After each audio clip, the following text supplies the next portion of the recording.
Hello everybody. My name is Tom Burns and welcome to the stream. There we go. Hello. Hope you're all doing okay. And this is our third stream of our week-long streams, ending with the Monday Night Raw after WrestleMania.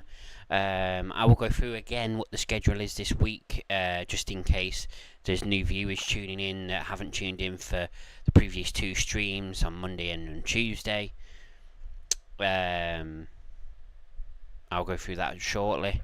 For those of you that have been watching, welcome back. I apologise if hearing my schedule gets a bit repetitive, but I have to keep saying it just in case there's new viewers coming in that want to know about it. So yeah, so let me just go through what my schedule is this week. So today we've got a bit of a WrestleMania discussion. It's not going to be a What's the News podcast. It's just going to be a discussion about WrestleMania. That's literally what it's going to be. Professor Wigglytuff will be joining me at some point soon, and then we can get the discussion up and running. But so yeah, that's what we got today. Then tomorrow we've got a WrestleMania 25 live stream watch along. Join us from about 11 o'clock for that. 11 p.m. Whatever that is your time, just convert the time. 11 p.m. BST, British summer time. And you'll obviously find out what time it'll be wherever you are in the world. So yeah, that'll start around about 11 p.m. BST, and then Friday, obviously we've got Friday Night SmackDown, the final SmackDown before WrestleMania. I won't be doing the Hall of Fame that's on straight after SmackDown because I'm in work on Saturday and I can't possibly stay up until about 5 o'clock in the morning watching Hall of Fame when I've got work the next day. So I will be doing the Hall of Fame watch along on the Saturday, so that brings us to Saturday. I'll be doing the Hall of Fame watch along on that day after I finish work. So that will probably start around about 7:30, 8 o'clock. And then I'll be going to my friends to watch night one of WrestleMania, so I won't be doing a live stream for night one. And then on Sunday, I haven't 100% decided on the streams I'm doing on Sunday. Definitely going to be doing the live stream watch along of night 2, WrestleMania night 2, but I don't know whether I'm going to do a watch along of night 1 on the Sunday before night 2. I don't know whether to do that because that might sort of watching all through night 1 again, it might knacker me out before we even get to night 2, so I might just rest for the day, and then I'll probably watch Stand and Deliver, which I won't get to watch on the Saturday, and then just go live for WrestleMania night 2. And then of course then on the Monday Night Raw, on Monday after WrestleMania night 2, it will be the Raw after Mania, which is usually the biggest Raw of the year. However, the last few years it's been relatively boring, so hopefully this year it will be, with it being the first Raw after Mania on Netflix, it will be really good. So we shall see. So that is the schedule. Most of the days apart from Saturday, when I'm going to be live streaming the Hall of Fame, I'll probably be starting around about 11 o'clock. So WrestleMania night 2, 11 o'clock. Raw after Mania, 11 o'clock. Friday Night SmackDown, the last one before Mania, 11 o'clock. So yeah, that is my schedule for this week. Sorry if it's getting a bit repetitive for people that have been here, but obviously I need to tell people about it. So I'm still waiting for Professor Wigglytuff to come online. He messaged me earlier to ask me what time we were doing the stream, and he's not here, so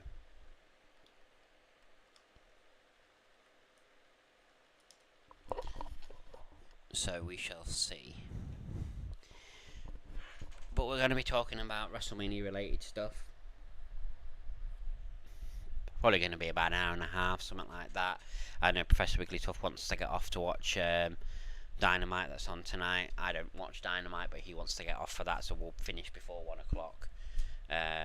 So he needs to hurry up, really, because he's the more time he takes, the less time we're going to have to discuss things.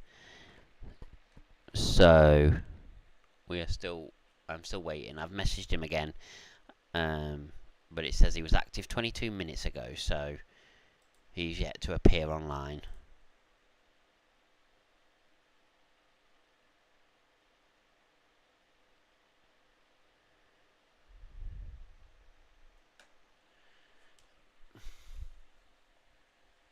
I hope he's not fallen asleep, because that would be a disaster. I mean, I can do the discussion on my own. That's not an issue. But I know he wanted to be involved in this, so it'll be a disaster on his side if he has. Let's just start the voice call and see if he joins. See if it wakes him up.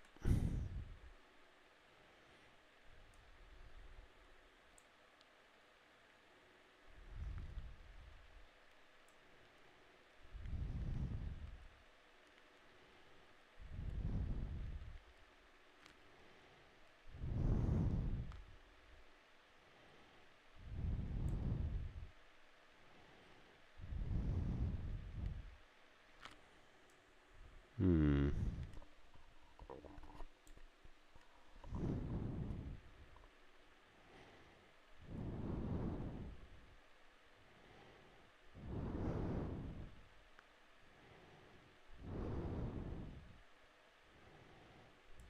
No, okay, he's not answering.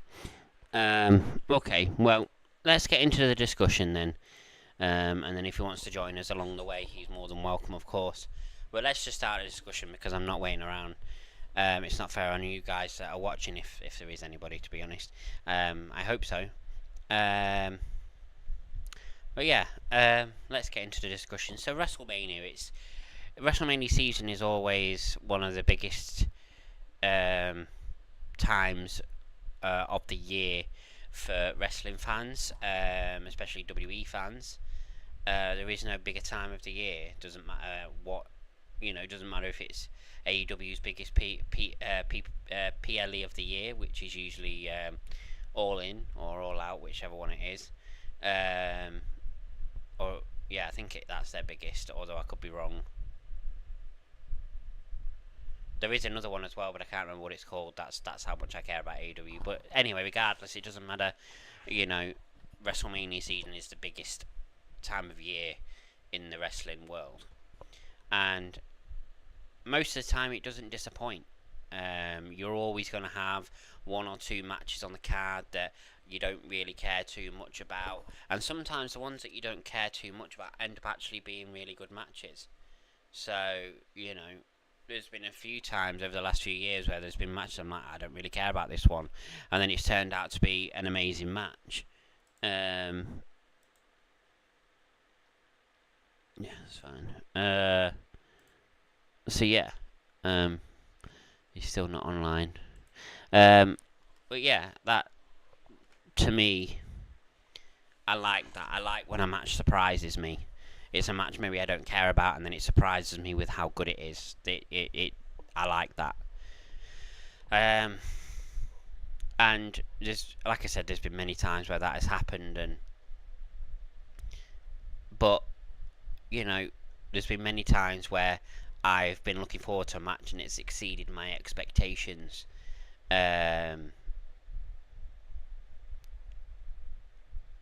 Just been so many matches over the 40 years of WrestleMania that has been they've been amazing. You've had some of the streak matches have been absolutely amazing, and then you've had some of the main events have been amazing, and there's just so much I could talk about when it comes to WrestleMania, and I could talk for hours and hours and hours. Right, so he's just messaged me. He said he'll be with us in a sec. But yeah, I could talk for hours about WrestleMania. I really could. And Professor Wigglytuff will be joining us in a minute, and I know he feels the same way as well. He could talk about WrestleMania for hours. Our favourite streak matches, our favourite main events, our favourite WrestleManias, our least favourite WrestleManias, WrestleMania venues, WrestleMania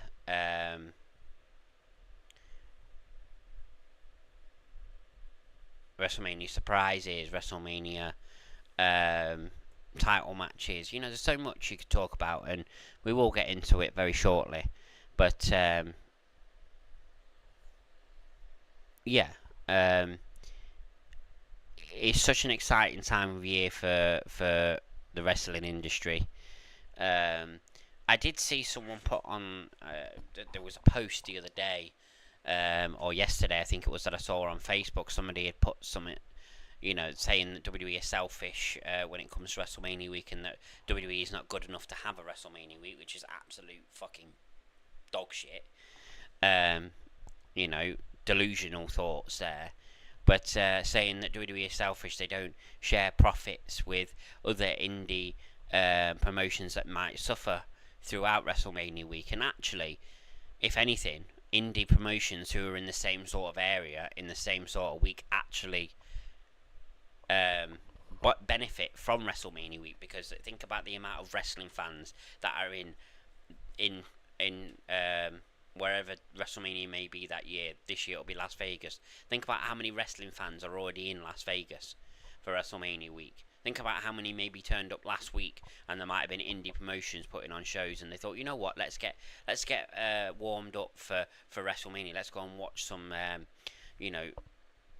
some indie wrestling. You know what I mean? So indie promotions actually benefit from WrestleMania week. So to say that WWE is selfish and okay, yeah, they don't actively share the profits, but why should they? It's the profits that they make off their own hard work, off their own superstars' hard work. So why should they? Why should they don't share their profits? They shouldn't have to. It's not. It's not what they should do. Just because they make a lot more money than any other wrestling company in the world does not mean that they should start sharing their profits, because then if they start sharing their profits, they're not making as much money, and maybe they have to make cutbacks. Nobody wants that, because then that ends up with people being released that maybe shouldn't be released. So, but yeah, to say that indie promotions actually suffer because of WrestleMania week, it's a load of bollocks. They actually profit from WrestleMania week because they get a lot more people coming to watch their shows than what they usually would do. But yeah, I just saw that post the other day, and I just thought, stupid. Absolute stupidness.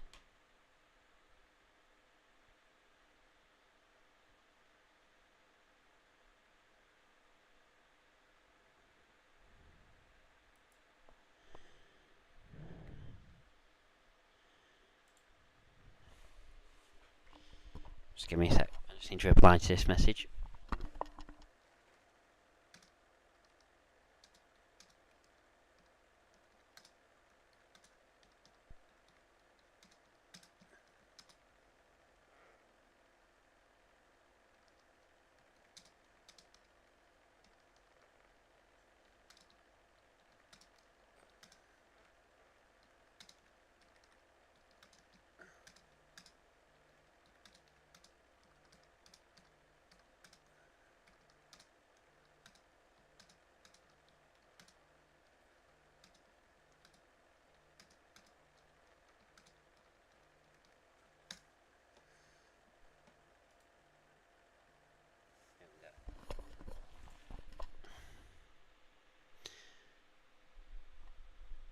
Hello.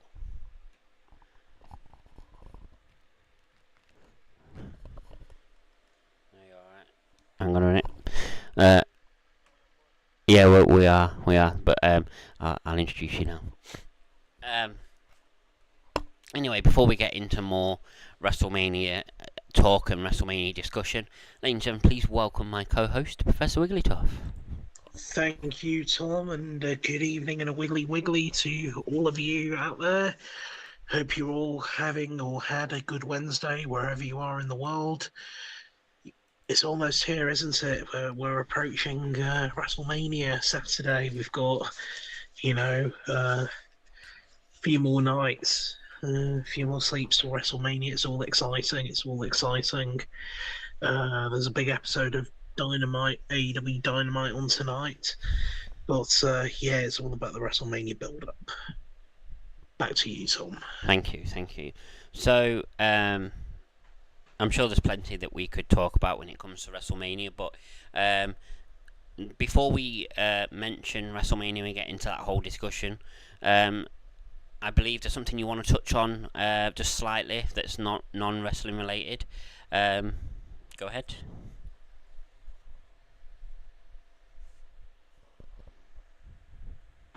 Yeah.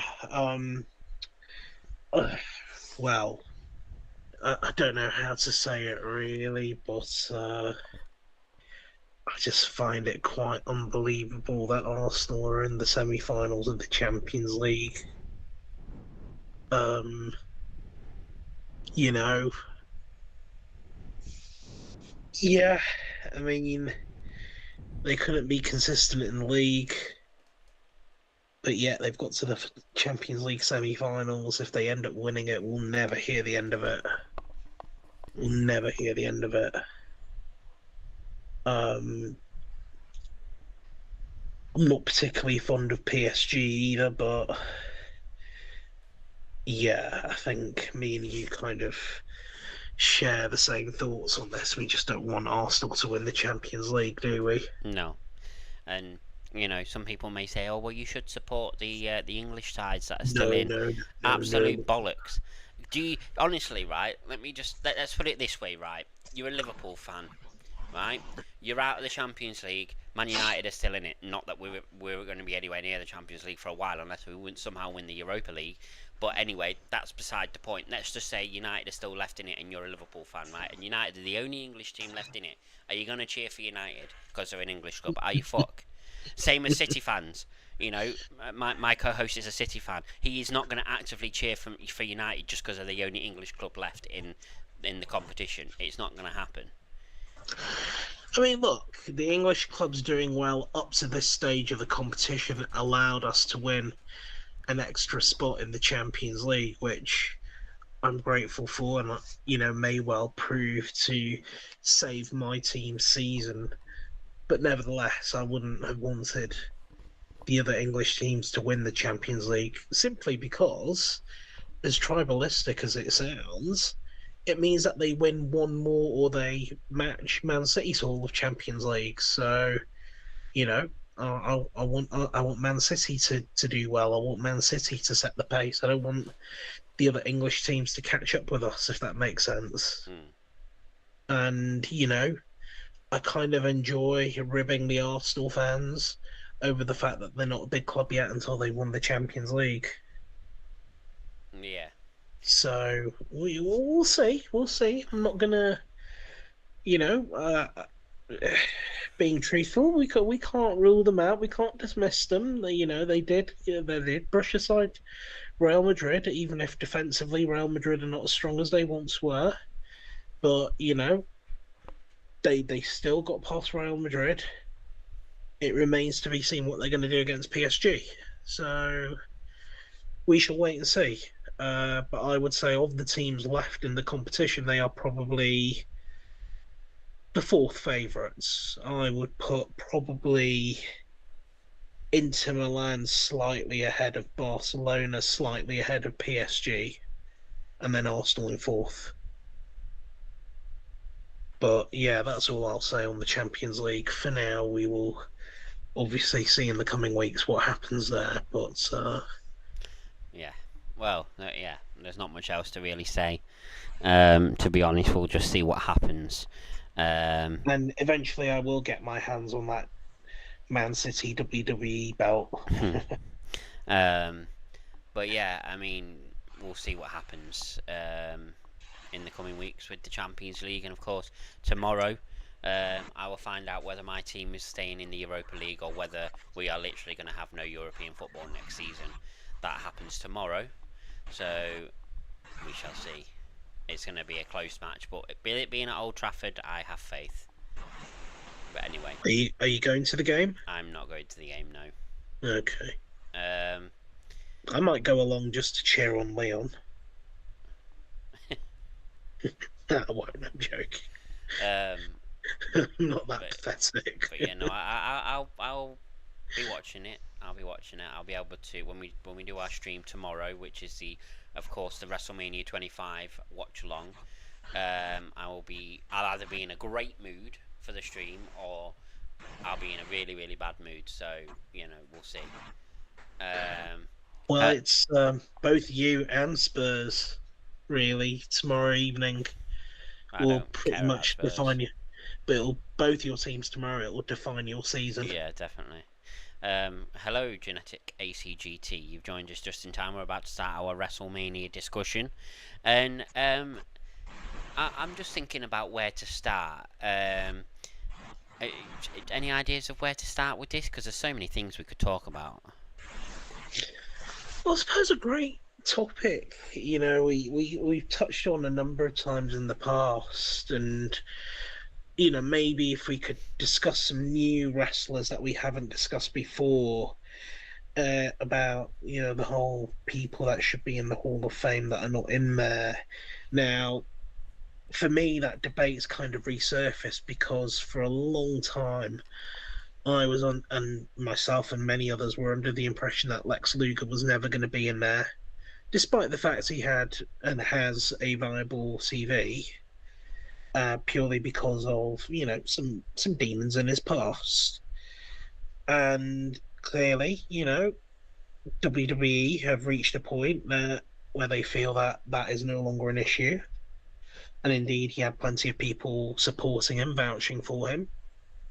So, that kind of opens the debate as to, who we think should be in there. Now, we've obviously one right off the bat that we mentioned recently was Miss Elizabeth, I believe, who, you know, because of the whole situation with Miss Elizabeth, people argued that was why Lex Luger wasn't inducted. But now that he has been, I don't see why there's any reason why he shouldn't be in there.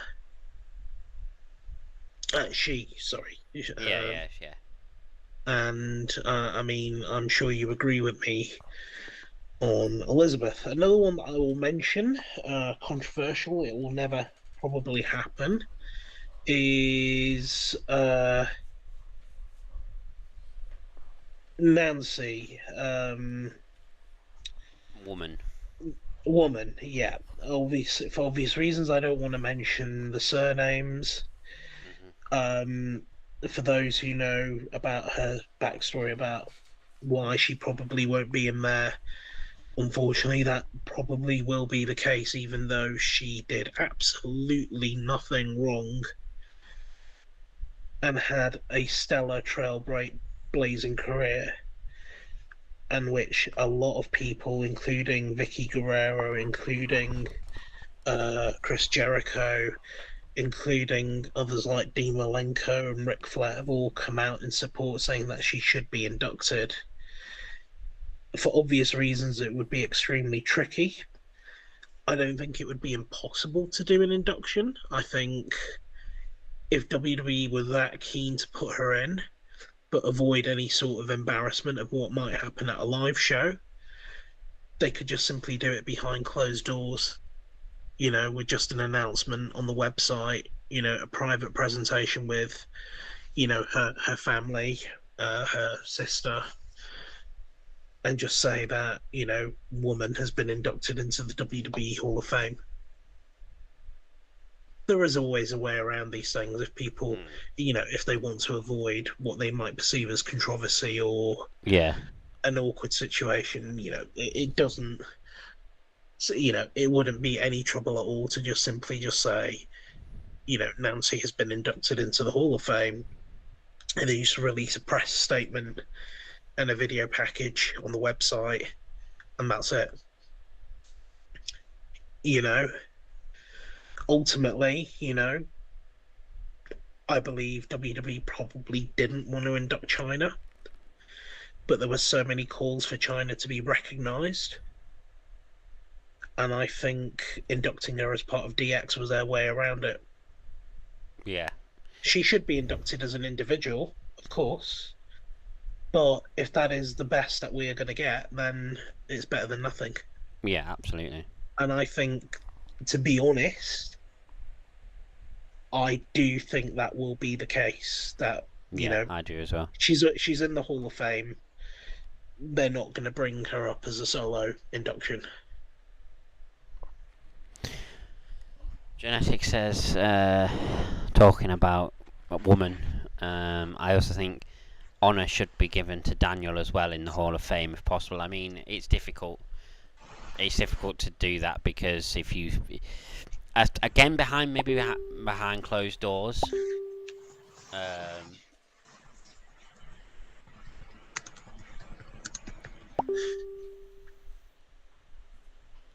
maybe behind closed doors, but then again, I mean, I think the only sort of recognition he possibly would get, let's just say, woman was inducted. You may possibly get a mention of Daniel, but I very highly doubt there will be anything else. Um, Yeah, I think no disrespect to Daniel Benoit, as tragic a situation it was, he will not be inducted, as he wasn't really a WWE or a wrestling personality per se. I think he would probably be mentioned in the context of Nancy having a son, but yeah, it's not going to happen.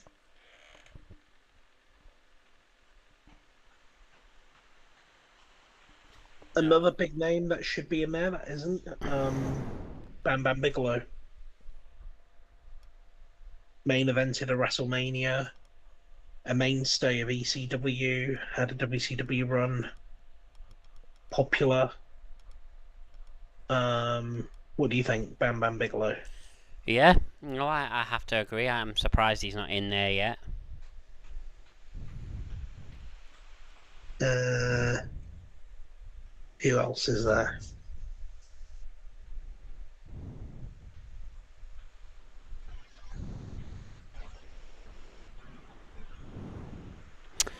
Well, I'm just trying to think. I mean, obviously, the one what we always mention, and I'm not going to go into too much detail about it because we've mentioned it quite a lot. But Yeah, the one name we always mention when it comes to people that aren't in the Hall of Fame that absolutely should be, and the one that will probably never be inducted, um, of course, Owen Hart.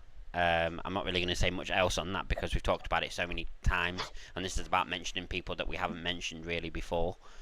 Um, so that's all I'll really say on Owen Hart. Um, People that haven't been inducted that should be. Well, here's one. Well, two people really, and I'd like to have a discussion, a little bit of a discussion about this, and see what your opinion of it is. But what do you think about the? What do you think about maybe Stephanie and Shane McMahon being inducted in the Hall of Fame?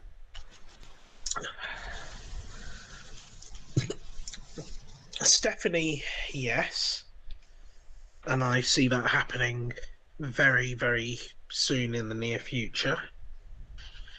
Shane is a bit of a tricky one because his relationship with WWE is kind of, I wouldn't say soured, but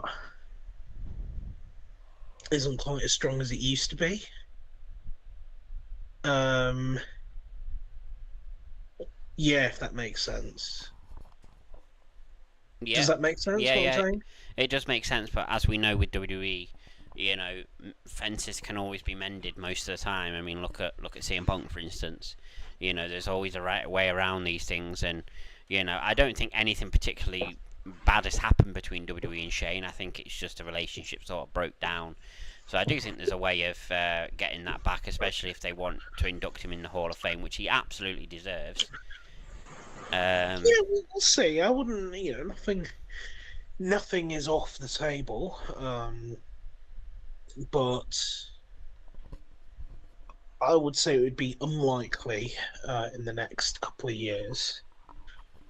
There um, would have to be a lot of fence building. yeah. But Another another one. One of the only ones that hasn't really been inducted from sort of the Attitude Era, late Attitude Era sort of. The only one that I can think of that hasn't been inducted when it comes to thinking about that sort of era of women's wrestling, Jazz. yeah, Um, Jazz hasn't gone in there. do you think Sable. do you think Jazz deserves it? can't say I was a massive fan. Does she deserve it? Yes. Another one that isn't in there yet, Stacey Keebler. Stacey Keebler's in there. Is she? Yeah, she was inducted a couple of years back. I don't remember that. Who am I thinking of then? Yeah, she's definitely been inducted. I think Tori inducted her. Because I Tori, don't. Stacey inducted Tori, and I think Tori inducted Stacey. Is Tori Wilson in there as well? Yeah. Hmm. How did I forget all this? I don't know. Hmm. Let me just look this up. Yeah, they are. They are both in there. Yeah. Okay, so the only real, for me, the big one of the Attitude Era women wise is, apart from Stephanie McMahon, Sable. But Um. very much for the reasons why China isn't going to be inducted are quite similar for Sable. Yeah, in a way. I mean, I don't think it's just that. I think it's who her husband is as well. I think that might Yeah, stop I her. think that has kind of now. I think that ship has kind of sailed now, hasn't it? Yeah. Um, who else is there that I think should be in there, women wise? Victoria, Victoria, yeah. Yeah. definitely. Gail Kim, Yeah. two of my favourites. Mickey James, as I mentioned the other day. Yeah. I Um. think AJ Lee. Yeah. I don't think Kelly Kelly's in there, is she? No. Kelly Kelly certainly worthy. Melina certainly worthy. Dawn Layla, Marie. Dawn Marie, Layla certainly worthy. Um, Caitlin, Natalia, Tamina. Now that she's pretty much retired, Mm. and dare I say it, if WWE can repair their relationship with her, Ronda Rousey, more than worthy.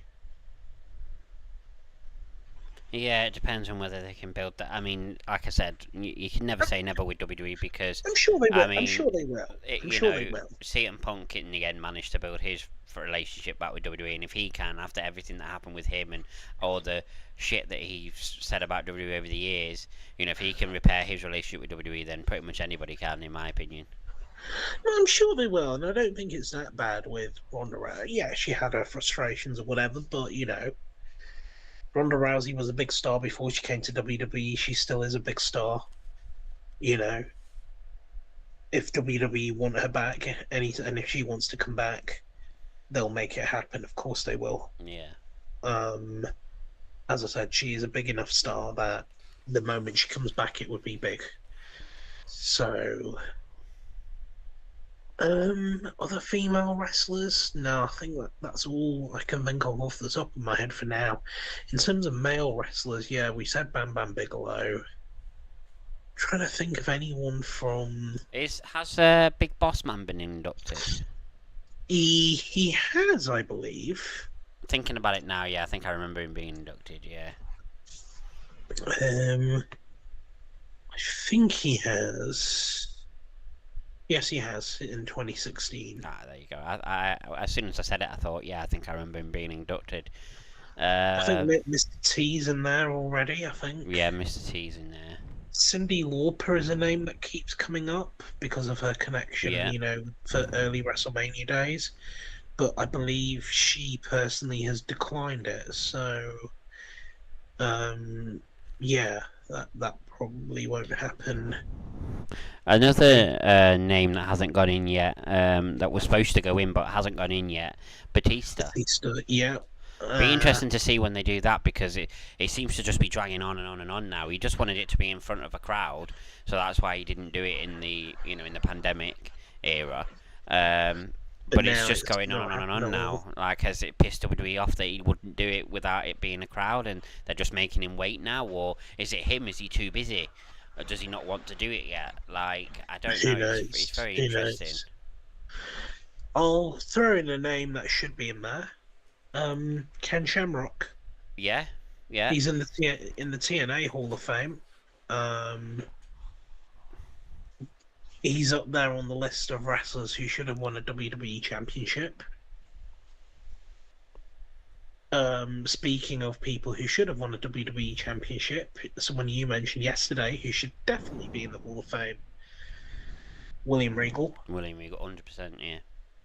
Michael Cole will be in there one day, I am sure. As much as I think of him as a terrible commentator, I do think Tony Schiavone played an important role in both WCW and WWE and should be inducted. Mm-hmm. But obviously, he is under contract over at AEW, so that's not going to happen anytime soon. Again, someone who is in AEW that should be inducted but hasn't been yet, Taz. Yeah. I think, big name in the ECW era. Started off well in WWE and then kind of fizzled out. Bryan Danielson, aka Daniel Bryan. Yeah. Christian. Christian. Edge and Christian together as a tag team. Mm-hmm. I'm sure one day Dean Ambrose will be in there. Heck, I even think it's time the Shield were inducted as a group. It's been a while now since they debuted, so there's no reason why not. Who else should go in there that isn't in there already? Trying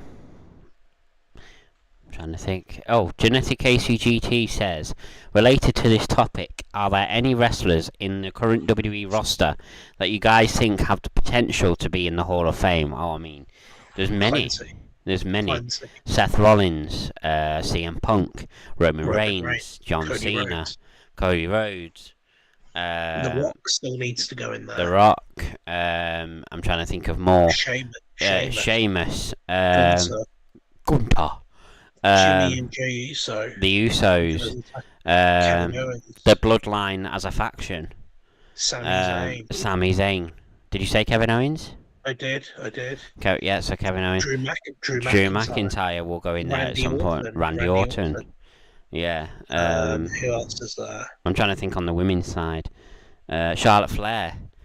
Becky Lynch. Bayley. Asuka. Io Sky. Kairi Sane. Yeah. The Kabuki Warriors. Yeah. Damage Control. Rhea Ripley. Bianca Belair. Yeah. Naomi. Yeah, Naomi. Yeah. One day. Jade Cargill potentially has the.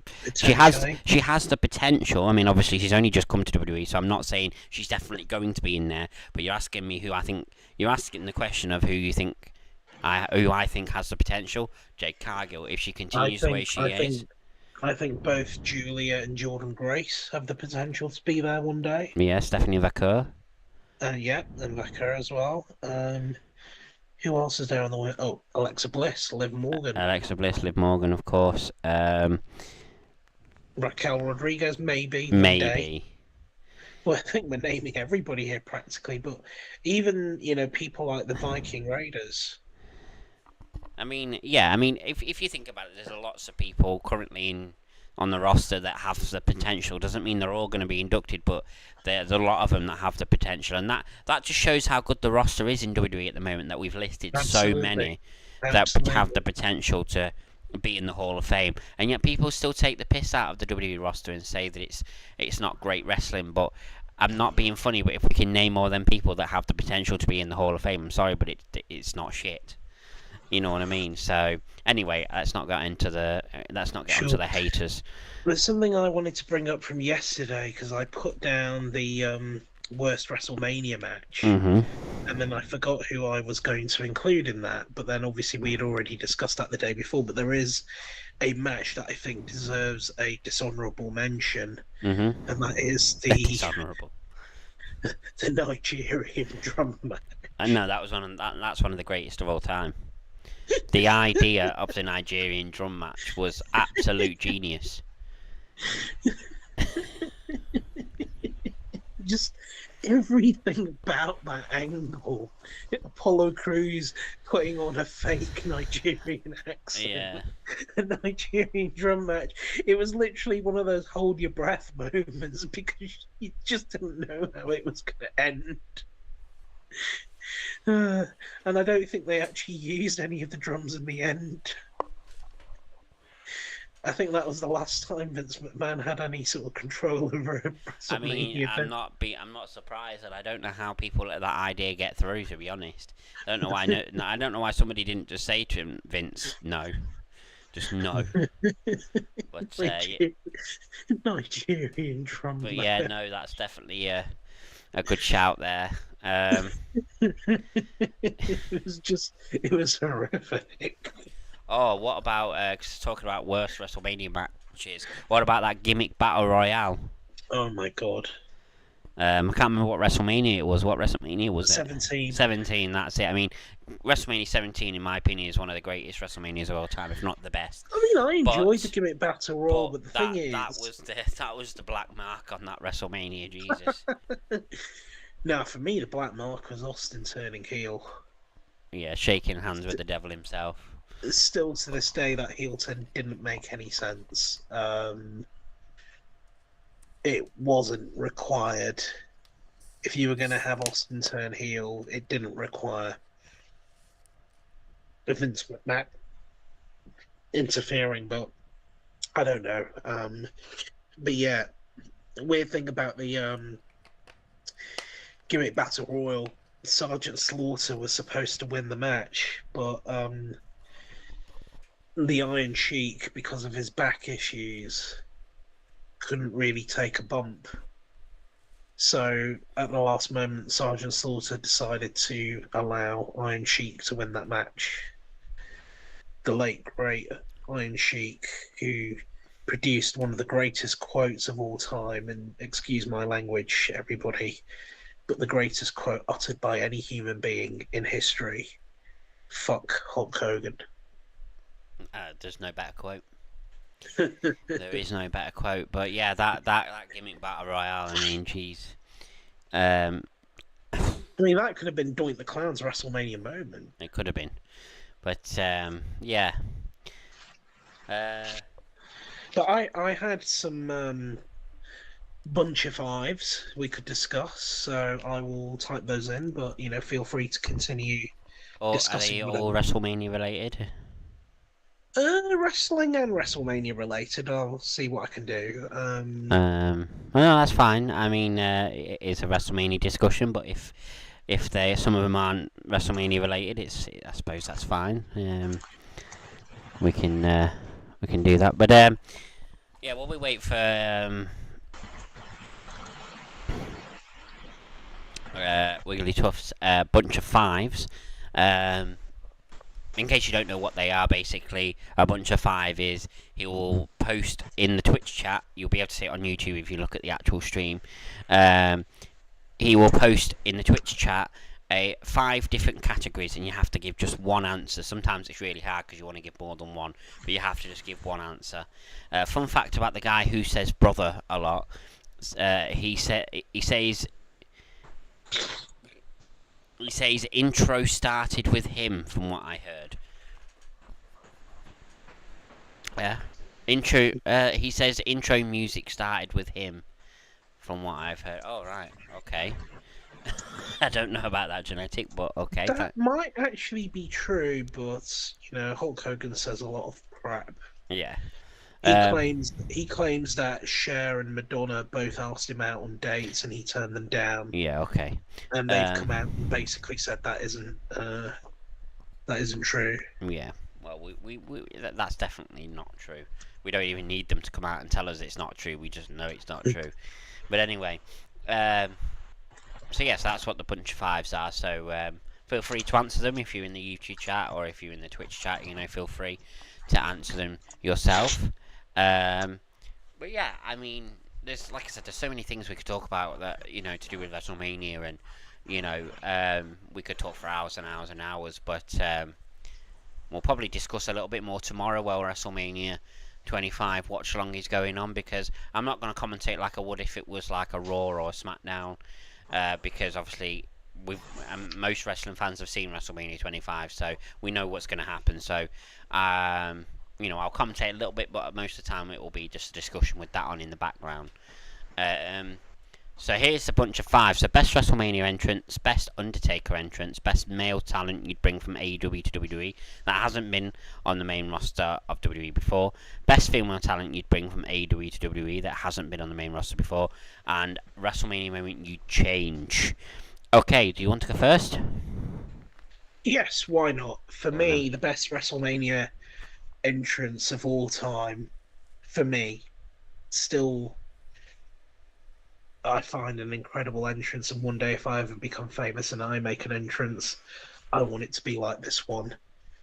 And that was John Cena's entrance on, I can't remember which WrestleMania it was, but 24. when 24, when all those Or John was it Cena 25? lookalikes, Might have been or was it? 25. No, it was 25. It When was all the 25. John, you know which entrance I'm talking about. Yeah. When all the John Cena's came out, and you could see the Big Show and the Edge, their jaws just dropping, not knowing what was going on, and that was incredible. That really was just an incredible sight, and you know, for me, it just underscores why John Cena is one of the greatest of all time. You know how many people could pull that off. How many people could pull that off? It was incredible. Mm. Uh, the best Undertaker entrance, it has to be the Return of the Dead Man, WrestleMania 20. You know, when he returned to face Kane, Madison Mm. Square Garden, all the Druids came, and Paul Bearer coming out with the urn, and then the Dead Man, returned and does what he does best, buries souls. Best male talent I'd bring from AEW to WWE that hasn't been on the main roster of WWE before. This is a straightforward one, and I think you will probably agree with me on this. MJF. If we were to describe him in footballing terms, he is AEW's Erling Haaland. He is AEW's Vinicius Jr. He is AEW's Lionel Messi. He is their crown jewel. The day they lose him, as far as I'm concerned, their roster is finished. You know, great in ring ability, great athleticism, fantastic on the mic, a great character. You know, he is somebody who I'm going to make a bold prediction. He will headline a WrestleMania before WrestleMania 50 or by WrestleMania 50. He will have headlined a WrestleMania. That's how confident I am that I think he will be a huge star one day, bigger than he is already. Mhm. He'll be a massive star the moment he ever comes to WWE. Yeah. In my honest opinion, he is the natural successor to a. And this is going to be a very bold thing to say. He's a natural successor to someone like John Cena or The Rock in terms of his personality, in terms of his charisma, how he carries himself on the mic. Yeah. I think easily Pardon me, sorry. there are very few people on the WWE roster that could match him on the mic. Mm. And yeah, the moment he comes to WWE, and I hope it's very, very soon, the moment he comes, he will be thrown in a main event scene. He has to be, and I think you'll probably agree with Mm. me. But we'll come on to yours in a moment. Best female talent, I think you know who I'm going to say. Yeah. Hikaru Shida, brilliant wrestler, brilliant in the ring. Maybe not so much on the mic. It's criminal the way she is treated by AEW. I mean, even as we speak right now, she is streaming live on YouTube whilst there is an AEW Dynamite show about to go on live tonight. That is criminal the way they are treating her. But as she has made very clear, she is with AEW because it allows her to kind of do that streaming and wrestle in Japan, which still, I just feel she's wasting her time at AEW. But to be fair, if WWE did want her, they would snap her up. There's still time. There's still time. WrestleMania moment that I would change. Well, there's a very obvious one that I could say, but I think I'll allow you to say that one if you want to. So the other obvious one that I think I would change would be that Sting got his win at WrestleMania. Again, to use an expression that I've just used, I think it was criminal that he did not get that win at WrestleMania. I'll give another mention to Oscar as well. She's not had a WrestleMania moment, and unfortunately won't get it this year. And dare I say it, depending on injury or whatever, we don't know whether she will ever get that. So, yeah, those are my bunch of five so far. Okay. Over to you, Tom. Best WrestleMania entrance for me has to be, and it's sort of going to coincide with the best Undertaker entrance, so I might as well say this is for both. Um, it will be the Undertaker's entrance at WrestleMania 29, where he sort of walked out from underneath the stage and he had these hands reaching out to him as if he'd rose from the dead and the dead were trying to pull him back. Absolutely amazing entrance. I've not seen a better Undertaker entrance since. Oh yeah, Um, I love that one. and I've not really seen a better WrestleMania entrance since either, to be honest. So yeah, those two sort of coincide with each other. The best WrestleMania entrance and the best Undertaker entrance are the same. The Undertaker's entrance at WrestleMania 29. Okay. So, best male talent you'd bring from AEW to WWE that hasn't been on the main roster of WWE before. Now, it would be obvious to say MJF and agree with you, but I think you've said MJF, so I think I will pick somebody else. And the one I would pick that I've never massively rated, but I would still bring him to WWE because I think that he might be able to thrive in WWE. Kenny Omega. Okay. I've never massively rated him. I mean, Yeah, me neither. people go on and on about him like he's like one of the greatest of all time. That's never been in WWE and blah blah blah blah. I will admit from the matches I've watched of him, he isn't bad. And he isn't bad on the mic, but he isn't anything special like people say he is, in my opinion. But I would still bring him to WWE because I think he might be able to thrive, and I think some of the matchups that he could have with some people in WWE, like Seth Rollins, Roman Reigns, John Cena potentially. Obviously, probably not because he's not going to be coming this year and Cena's retiring. Who else? Drew McIntyre, CM Punk. All these different people that he could wrestle. I think it'd just be very interesting to see. So I'm going to say Kenny Omega for that one. Best female talent you bring to AEW from AEW to WWE that hasn't been on the main roster before. Now this one's a difficult one because I don't think AEW has a very good female roster at all. There's only a select few that are any good, and that is Timeless Toni Storm, Hikaru Shida, and up until recently, until she was, again, we've not had any 100% confirmation, but it's looking likely she has, Britt Baker, released. Up until recently, she was one of the others as well. People rave about Mariah May and how well she's done in this rivalry with Toni Storm, and I would say she's done an amazing job. But would I bring her to WWE? I don't know, because I don't think she'd really fit in WWE. I think she'd just be thrown in as another blonde bombshell, and that would be it. I don't think she'd really get that much of a push, so no, I wouldn't bring her. It's been that long since I watched AEW. I don't even really know who's on the AEW roster anymore. But if you had to pick one, but if I had to pick one that would come to WWE, bearing in mind that Toni Storm has wrestled on the main roster. I know. Although I would bring her back, but that's not going to be my answer because obviously she's been on the main roster before. I mean, like I said, let me just have a quick look who's on the AEW women's roster because honest to God, it's been that long. I don't. Well, given that it's not been officially announced yet, I suppose we could say Britt Baker. Hang on a minute. Okay, so. Okay, right, alright, okay. Right, I think I've got my answer. Right, so the woman that I would bring to WWE that's on the AEW women's roster 100%, and every match I've seen that she has done has been absolutely amazing, and, unfortunately injuries have sort of injuries sort of stented her momentum. Thunder Rosa. Oh yeah, absolutely. Thunder Rosa, I think she would thrive in WWE. I honestly Let do. me just check what her. Don't think she's been in WWE. No, I don't think well, she's definitely not been in the main roster anyway, even if she has. No, Um, she's never been in WWE. but yes, Thunder Rosa definitely.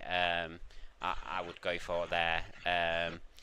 And I will make an honourable mention because I find it difficult not to mention this woman as well. Rio. Yes, I Um, was about to mention Rio. Rio should also.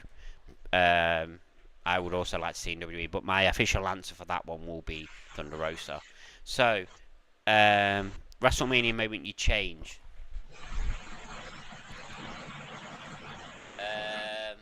I mean, like you said, there's a very obvious one, and we all know what it is, but it's not going to be my answer. But I will say it because you didn't say it. Obviously, the streak. I would change that, and I would probably either not have it ended at all, or potentially have that match against Roman Reigns be the one where it's actually ended. Because I think Roman would have benefited from it more than Brock.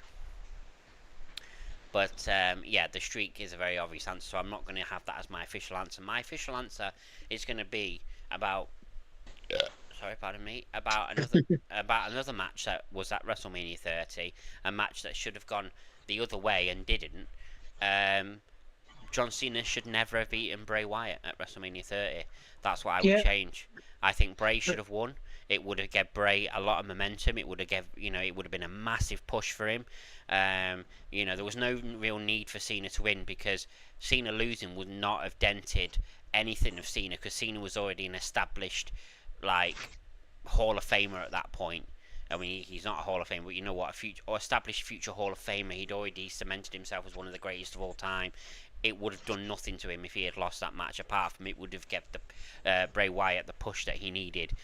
With Cena winning that match, it completely stopped any momentum that Bray had. And yeah, okay, Bray did win a steel cage match at the next pay per view after WrestleMania, but it's still not the same. He should have had that WrestleMania moment, and Cena should not have won. And I know what it was. It was the classic let the big face win, and let the heel lose, and let the face have the WrestleMania moment. But I still do not think that should have happened. So that's what I would change. That would be my WrestleMania moment. I would change. great, great. So that's that bunch of fives. Did you say you had another one as well, or? Um, I could make some. Um, Let's uh, have a look. Unless you want to come up with some. yeah, well, I'll think of some as well.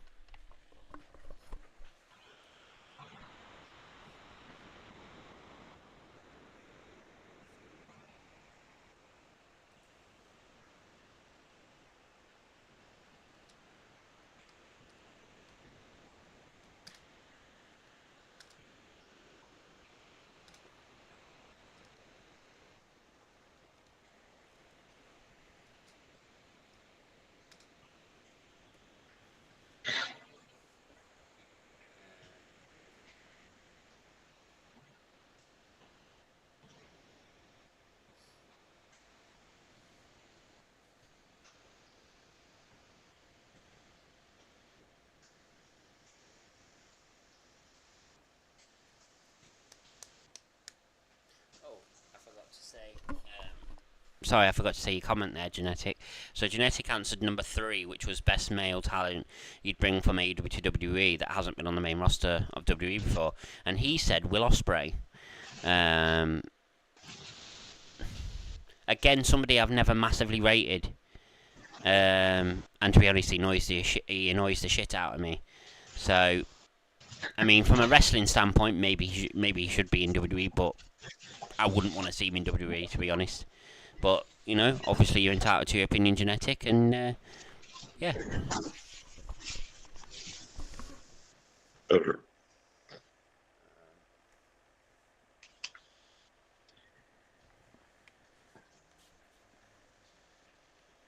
Well, we can just talk about different WrestleMania moments as we go along.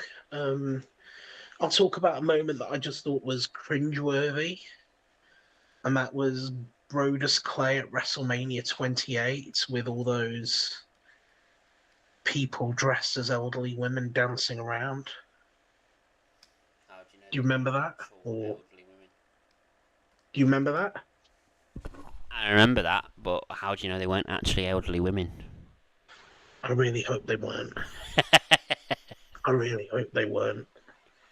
But it was just so childish and weird. And that's why Brodus Clay was a pile of crap,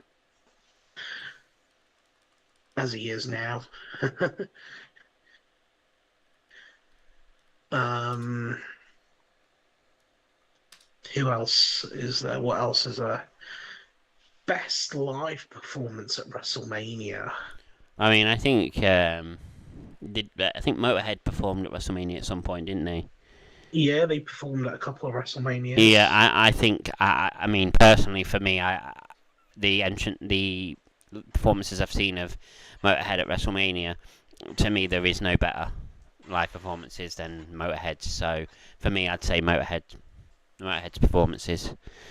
What would For you me say? personally, POD performing Rey Mysterio's theme. Um, Living Colour performing Cult of Personality. Um, Machine Gun Kelly performing the WrestleMania 28 theme. Um, yeah, those. Um,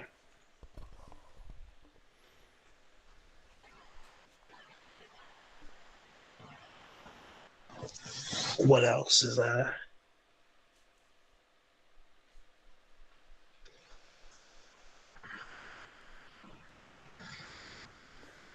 Can't think of anything else.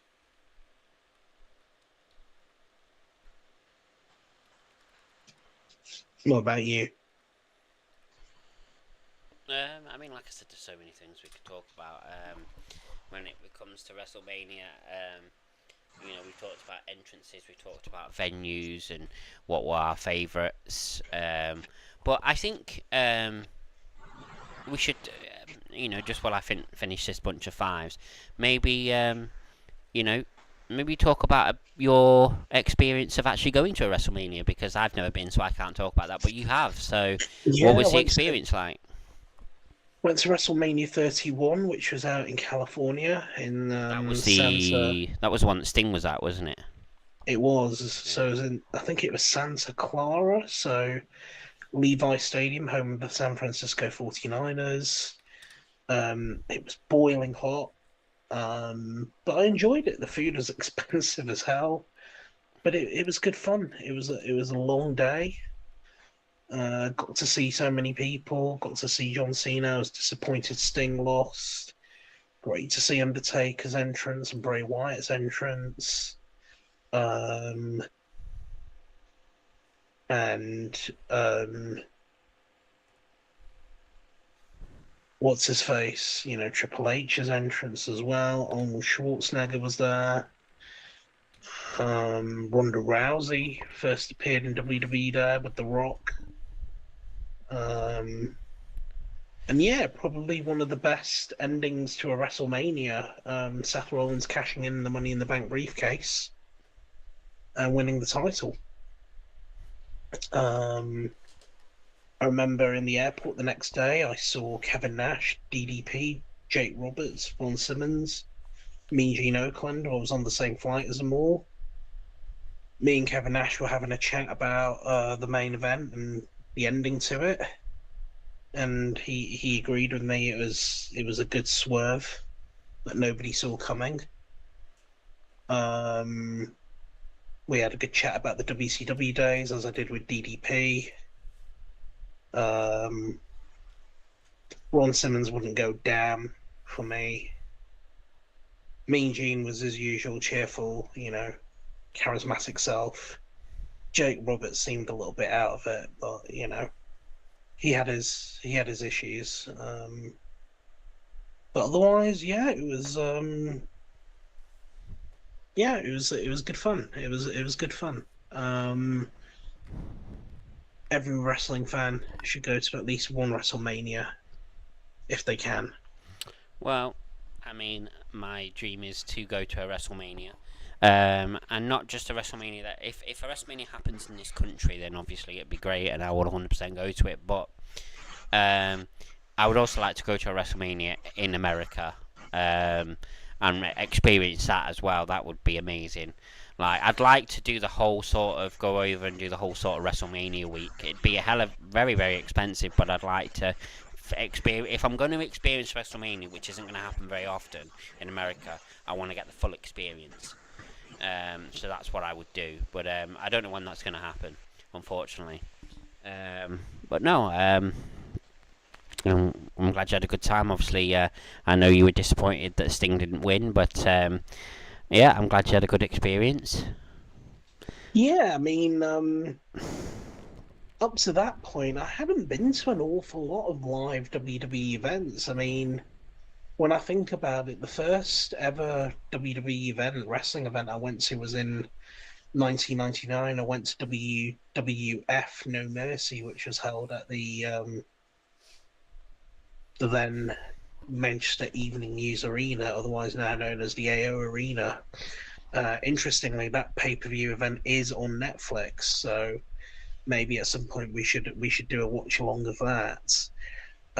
After that, the next wrestling event I went to was a house show by WCW in 2000, and between you and me, it was absolutely shit. That was the point at which WCW had gone completely down the drain. It was shit.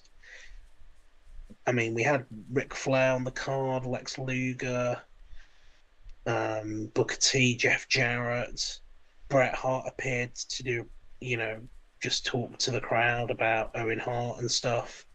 We had Norman Smiley, Brian Knobbs, Fit Finlay, Vampiro.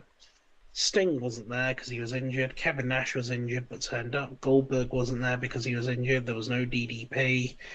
And the main event was a tag team match between the Harris brothers and the Mamalukes. Yeah, it was as bad as it sounded. And that was like the biggest crowd that WCW had all year. And it was an absolute shit show.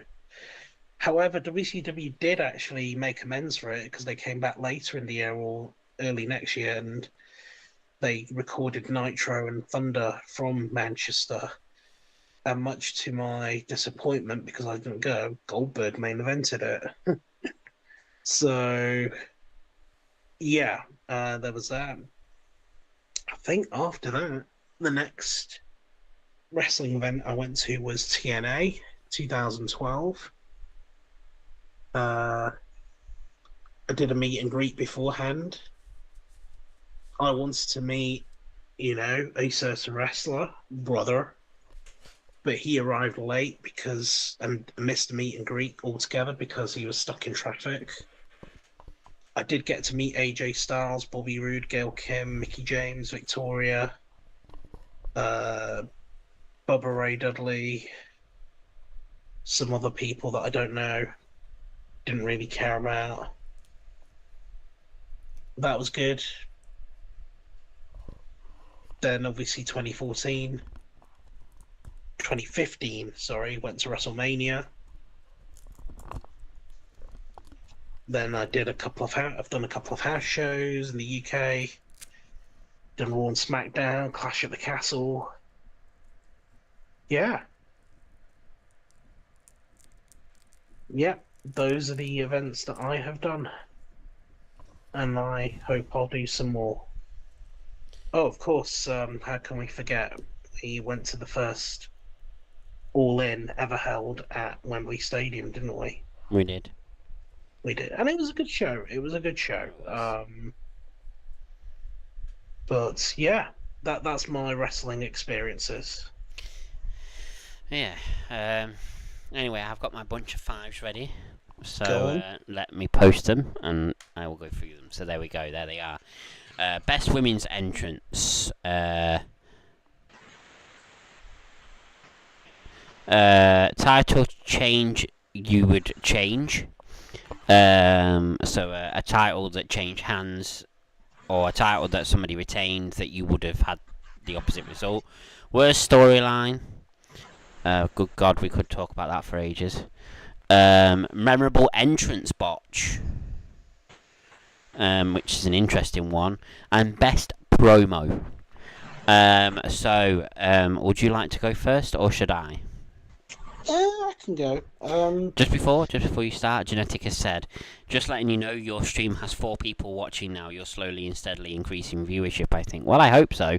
I mean, I'm not getting anybody in the chat. It would be nice if they chatted, but, that's nice. Anyway, go on. Sorry. Okay. Best women's entrance, I would say, was probably Io Sky's last year.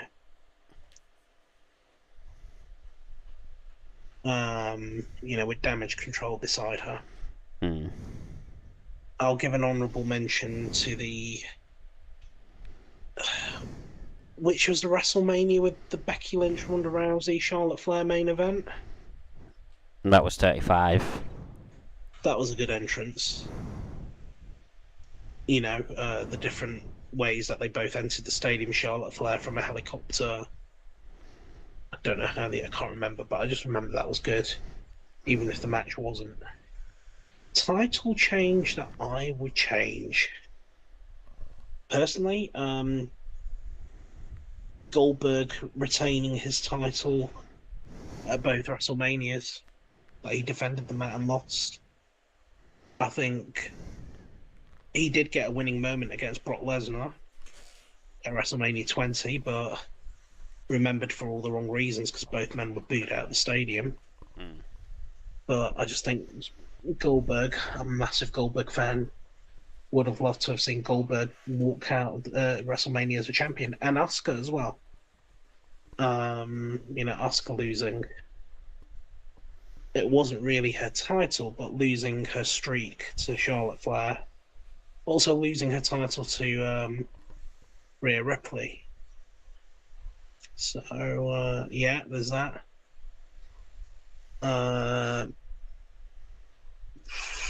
Worst storyline. Because I hate both men, I'm going to mention them.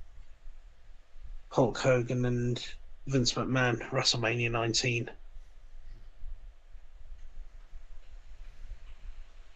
That was a terrible storyline, terrible match, terrible everything. Memorable entrance botch. Can't remember too many botches, but wasn't there one a few years back when it was raining and somebody slipped? Yeah, I can't remember who that was. it was Mandy Rose. It was, yeah. That was pretty funny. I can't remember many other botches. Oh yeah, there was one with Shawn Michaels where he was coming to the ring. Was it WrestleMania? Was it WrestleMania 19? And he was like trying to fire all these cannons, and like a couple of them didn't work, or something like that. Best promo. Now, what do you mean by best promo? What I mean by best promo is like when superstars are in the ring and they do promos against each other. Don't even have to be against each other, they could just be in the ring doing a promo. That's what I mean. Trying to have to think of this one because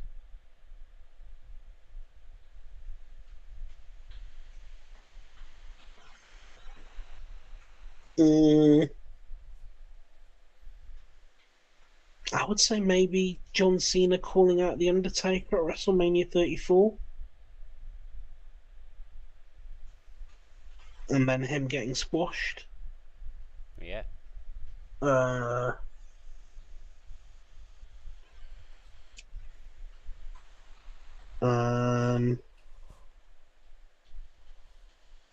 all the wrong reasons.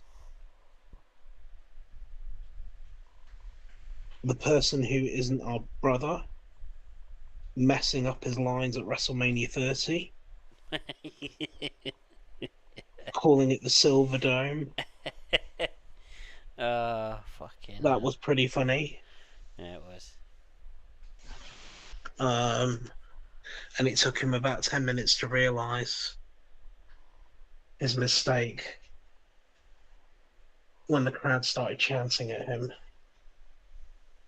Of course, that was, you could literally measure that from that point on in days to when we found out that he was a racist and we hated him forever after that.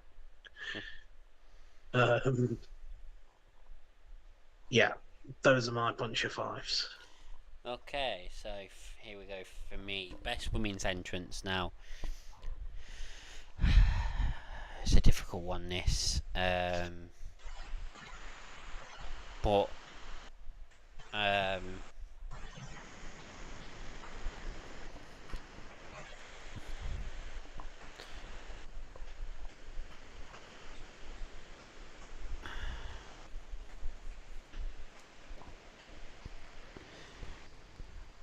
it's difficult. Oh, another honourable mention for dishonourable mention for worst storyline, the one between Sergeant Slaughter and Hulk Hogan, where they made Sergeant Slaughter an Iraqi Oh God, soldier. yeah, Jesus.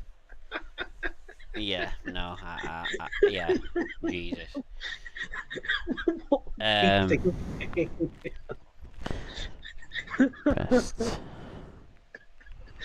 Where they had him dressed like Saddam Hussein. Oh Oh God. God, yeah, I Um, know. just trying to think of um women's entrances that have been memorable.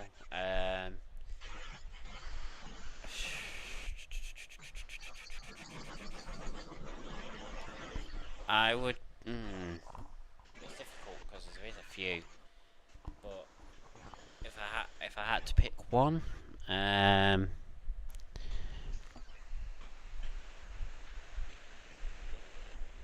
probably Ronda Rousey's entrance when she first turned up. Um, it was more of the moment that was amazing. Like, Asuka had just won the first Women's Royal Rumble. She was stood in the ring with the two champions at the time. I think it was Alexa Bliss and Charlotte Flair. Um, and she's looking at both championships, Asuka, and then all of a sudden Ronda Rousey comes out, and you just don't know what's going to happen. You don't know why she's coming out. Obviously, you don't know if she's gonna like take Asuka's spot or whatever. But yeah, it was a shocking entrance and a great moment. Even though I'm not really a big fan of her anymore, that moment will live on in the memory forever. Let me just go back. I will read your comment in a minute, Genetic. Uh, Title change that I would change. So a title, somebody that lost a championship that shouldn't.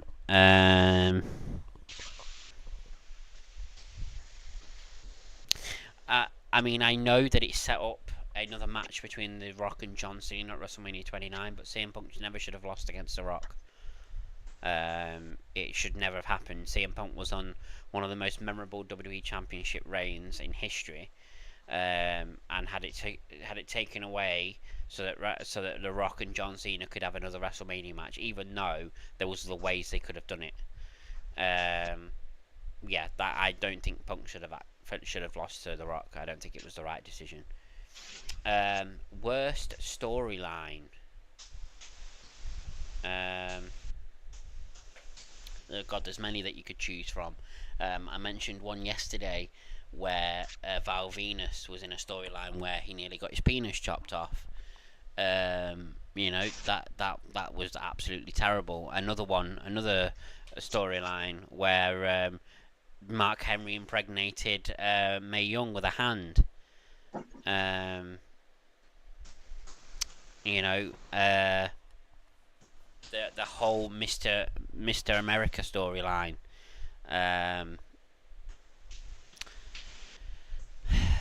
uh,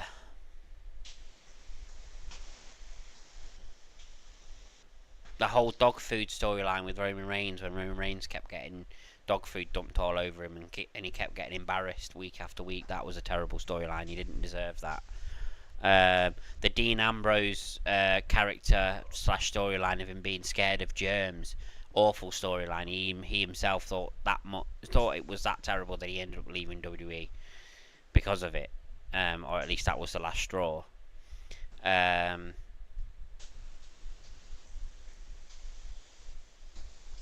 But yeah, there's just so many storylines that I could choose from. But if I had to pick one, which I do, I think the worst storyline, 100% was has to be the Val Venus nearly getting his penis chopped off. That whole storyline. Okay, press quickly tough. I just think there was no call for that in WWE. I don't think that should have ever been a storyline. I do think that they could have done that storyline without that part, but yeah, I didn't like it at all. Memorable entrance botch. Now, I only know of a few, to be honest, and I will mention two as like honourable mentions before I show you my most memorable one. But one of the honourable mentions is when Lillian Garcia was doing her entrance, and she ended up falling over and out of her heels. That's a memorable entrance botch. Another one was when Triple H made his entrance. I can't remember what WrestleMania it was, but he had that like school sort of thing, and he came out of it, and he had all that steam, and it ended up being like that steam ended up being like something like liquid nitrogen or something like that, and it burnt him as he went through it because he didn't go through it quick enough or something like that, or it blasted him the wrong way, but he got burnt from it and then still did his match. That's another memorable entrance botch. And the one that I am picking for the most memorable entrance botch happens to be another burning incident, and it was when Undertaker was making his entrance into the Elimination Chamber. Again, I can't remember what year, and he always had them fire spurts coming up, didn't he, throughout his entire entrance, and one of them happened to go off as he was walking past it. One of them ended up going off, and he was too close to it, or they'd sort of placed the, whatever the fire came out of, they placed one of them in the wrong position, and it ended up being too near the walkway, and it burnt him, and he ended up doing the whole match with a very, very badly burnt back. And you didn't see it, but he has said since that while he was in the pod waiting for other people to make their entrances, he was doused with a hell of a lot of water while he was in that pod, so they could cool him down. That to me is the most memorable entrance botch. And the last one, best promo. To me, the best promo is that memorable John Cena Roman Reigns promo when Roman Reigns was still learning how to be good on the mic, and he still wasn't very good, and he lost his words, and John Cena broke the fourth wall and started saying, it's a promo, kid. If you don't learn how to do it, you'll never be the big dog. He completely broke the fourth wall, completely broke kayfabe, and just went in on Roman Reigns, and it's very memorable, mainly because of John Cena. So that would be the best promo for me. Welcome back, Professor Wigglytuff. So Genetic says for number 3, which was worst storyline. He says, admittedly, I don't know a huge amount regarding older wrestling matches and storylines, so take this with a grain of salt. But the rivalry between Hulk Hogan and the Iron Sheik kind of rubbed me the wrong way, since it made Americans look like overly jingoistic idiots, my opinion. Jingoistic, it means nationalistic. Jingoistic idiots, okay. Interesting opinion. I can see why you would say that. But yeah, thank you for the comment. But yeah, that's my bunch of 5s. Just gonna have a quick drink.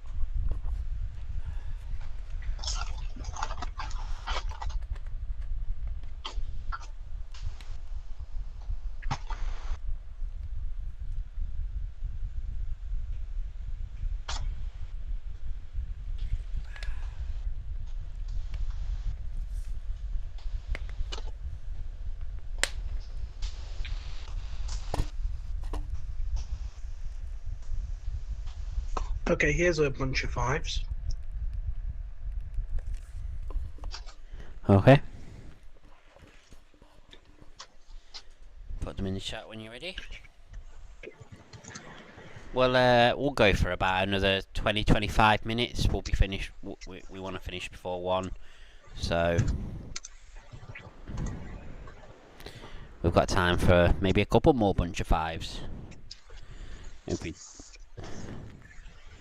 Name 5 cities where you'd like to see a WrestleMania hosted. Interesting bunch of fives. Go on, I'll let you go first. I think the first two are going to be very obvious for me. I'd love to see one in Manchester. I'd love to see one in London. I have a strong connection to the country of Japan. Very much like to see one in Tokyo.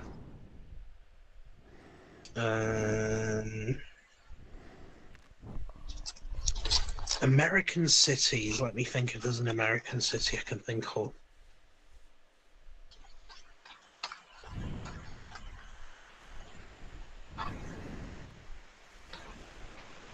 Can't think of an American city off the top of my head right now.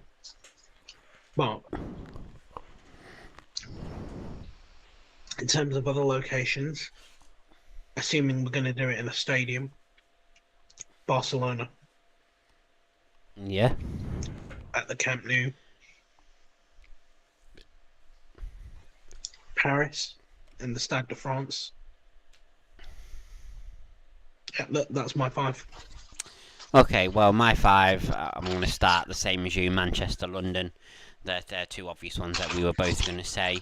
In terms of others, I would have said Paris as well, just judging on... I mean, I think it was actually in Lyon, the Backlash pay-per-view, where the French crowd was like the best crowd I think I've ever seen, still to this date. Just how loud they were, how much they sang along, that phenomenal song they were singing for AJ Styles, very, very, very good. You know, just I'd love to see one in France somewhere. Paris would probably be the place to do it. Oh yeah, at the Stade de France as well. Yeah.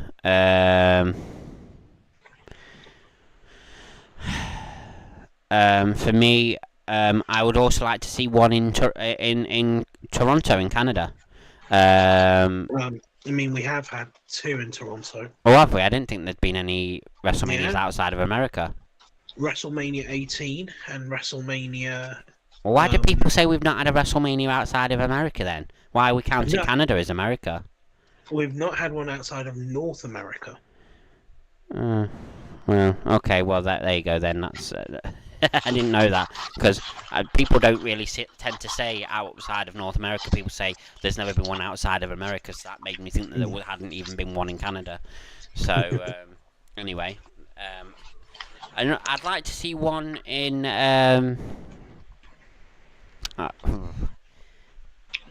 it's difficult to really name any other places, really. I'd like to see one... I'd like to see...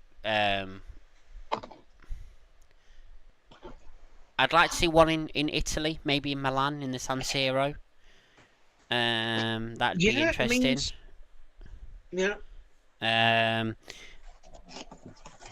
So how many is that? So that's 4, because I've said France as well. I said Paris as well. So we've had 3 the same, and then I've said Italy. So I would also like to see one... I'm just trying to think.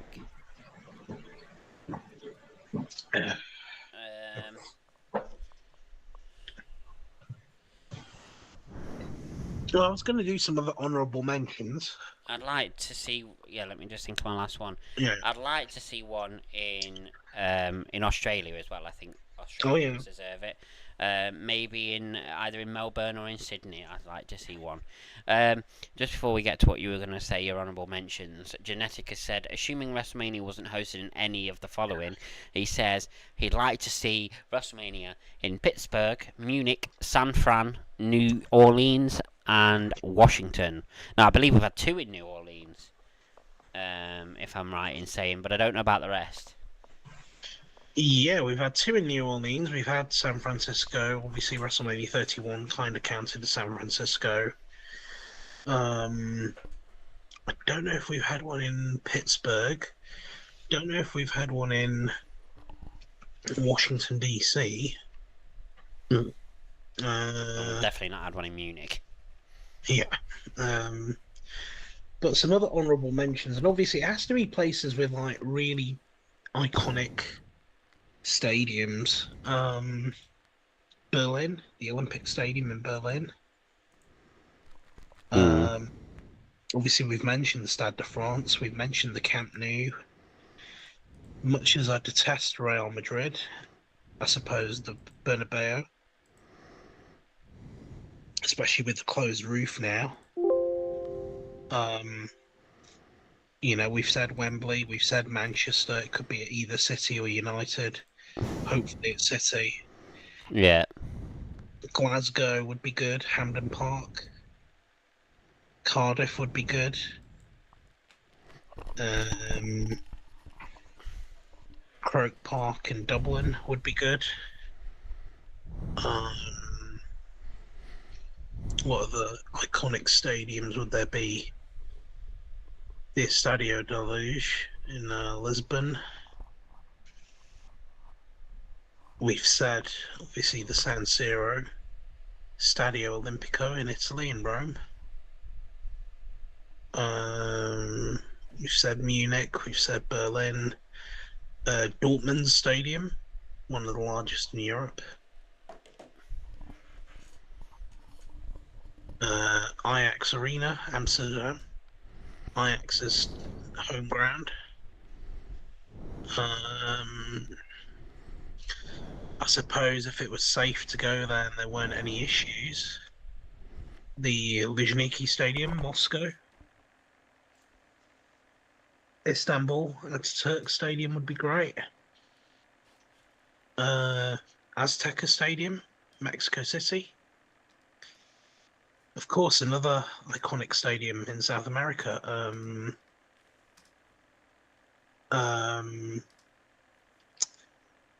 The what's it called in Rio de Janeiro? Uh, the Maracanã. Imagine that, the Maracanã packed. I think that's pretty much most of the iconic stadiums of the world. And like you said, there's a fair few in Australia, like Stadium Australia in Sydney, the Melbourne Cricket Ground, which can hold over 100,000 people. India's got some huge stadiums as well. China's got some good stadiums. South Korea, um, South Africa, if they ever wanted to go, some good rugby stadiums, football stadiums as well from the 2010 World Cup. I think we've pretty much named all the major locations, haven't we?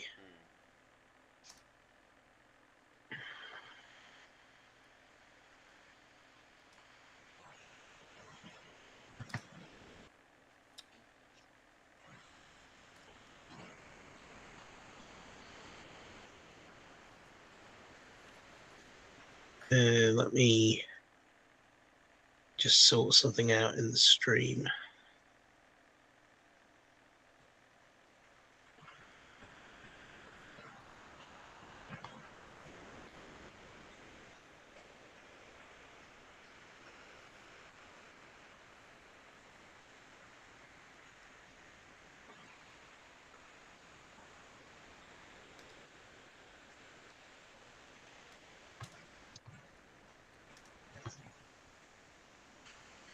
Okay. But yeah, I should a bit of a mention from yesterday, and I thought I'd mention it again if that's all right. Tonight's a very significant episode of AEW. It's AEW Dynamite. It's now the longest running wrestling show that's been on Turner Television. It's surpassed Monday Nitro. Whatever we might think of AEW, it's a milestone. What do you think? Yeah, it certainly is a milestone. I mean, in my opinion, the only reason they've got there is because the owners have so much money. It's not exactly done well over the last few years, but yeah, it's definitely a milestone they should be proud of. Um, But here's the problem. I mean, AEW has all these resources. They're pretty good with the PR machine, but yet they're not great at holding on to their talents. And that kind of, I find that a bit weird, don't you? yeah.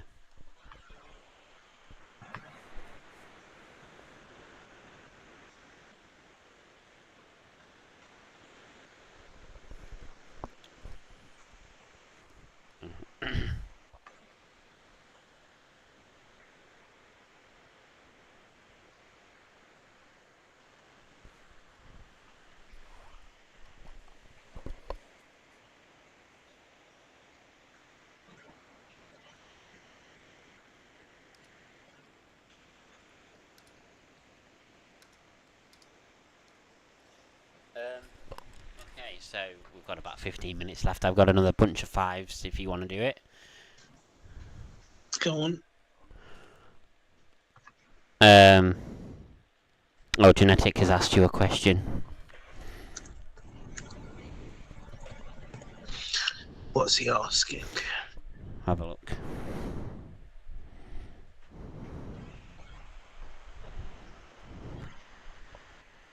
Why do I think what is? Well, what were you just talking about, AEW? I don't know exactly which bit he's referring to, but yeah, which bit were you referring to? What is it you're exactly asking, Wigglytuff? Why does he think what is that AEW can't hold its talent? Why do you think? Because I just don't think they know how to use them, and then they're just not that adept at creating good storylines, using their talents correctly.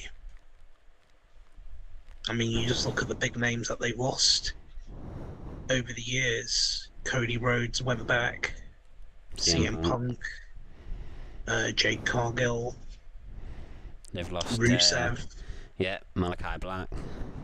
Malachi Black, And Andrade going back.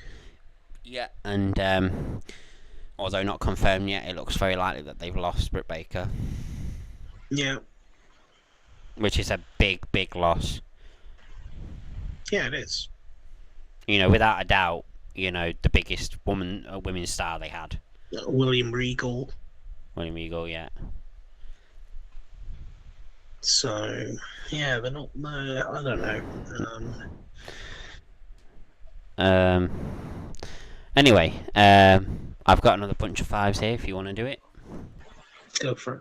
Okay, let me post it. Here we go. Right, so we have dream match you'd like to see, best WrestleMania surprise, so like a surprise return, or whatever you want to say that might define a surprise, best Rumble return, favorite faction, and memorable significant moment in WWE. Would you like to go first? So could this be a dream match from the past, or it can be a dream match, even if it's impossible for it to happen. It's a dream match that you would have liked to have seen. There's only one that I could name, and that's Sting versus The Undertaker with the streak still intact. Yeah. Best WrestleMania surprise. We knew who was coming back, but Cody Rhodes returning. I think that was great. Best Rumble return. John Cena coming back from injury, surprising everybody, including Triple H. Yeah, nobody expected him back that soon. Favorite faction? I used to like the NWO once upon a time, but for various reasons, not anymore. Never really took to DX that much. I suppose I'll name the more modern one and just say Damage Control. Damage Control. Most memorable, significant moment in WWE.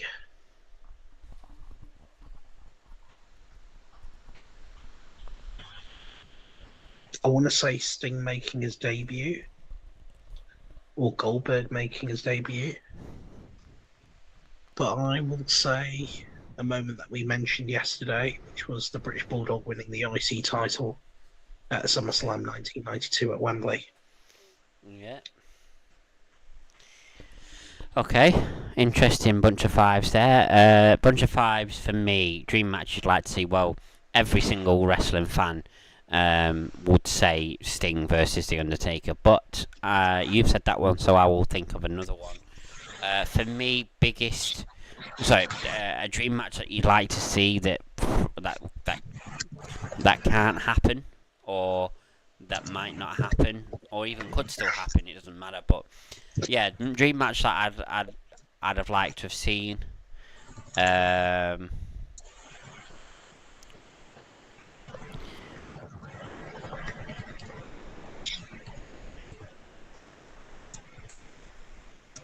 um, Shawn Michaels versus Seth Rollins. That one is, I think, would be a huge match. Not that it'll ever happen, but if it was to have happened at some point, it would have been big because Shawn Michaels, one of the greatest in-ring competitors in history, if not the greatest. A lot of people say he's the greatest, and Seth Rollins. A lot of people have said he's the modern-day Shawn Michaels. So, yeah, it would have been a good match to have seen. So that's my dream match. Best WrestleMania surprise. God, there's so many. So many to pick from. The surprise of The Undertaker returning last year, and none of us thought that was happening. We all thought it was going to be Steve Austin. Turned out to be The Undertaker.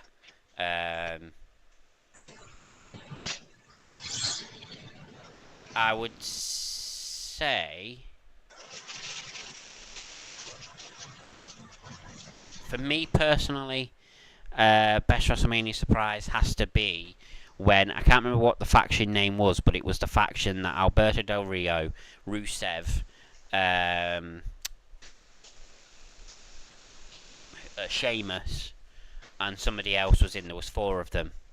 I don't know if it was Wade Barrett was the other one. I think Wade Barrett was the other one.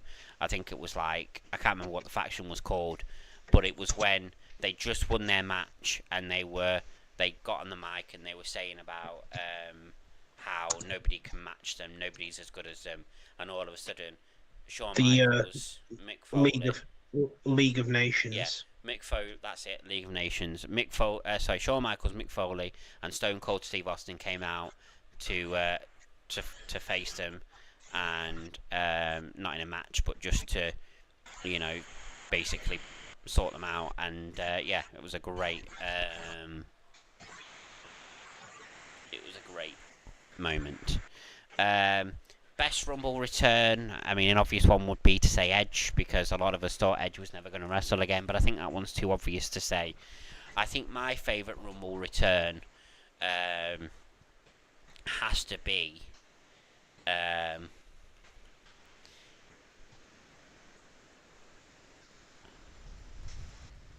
to think.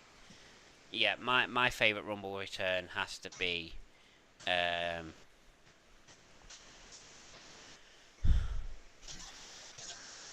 many.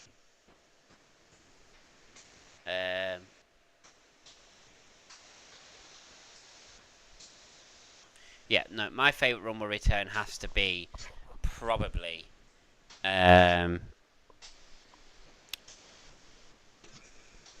Rob Van Dam returned. I can't remember which Rumble it was, but he returned, and just JR's commentary during that return just made that moment so epic. Because the music started, JR was just talking. He didn't really take notice of the music to start with. He was just still talking about what was happening in the ring, and then he all of a sudden he realizes what music it is, and he's like, "Wait a minute, is it? Wait a minute!" And then RVD comes out, and like JR just goes mad, and it's just JR's commentary during that return just made it such a good return. Favorite faction for me, this is an easy one: the Shield. The Shield was such a fantastic faction.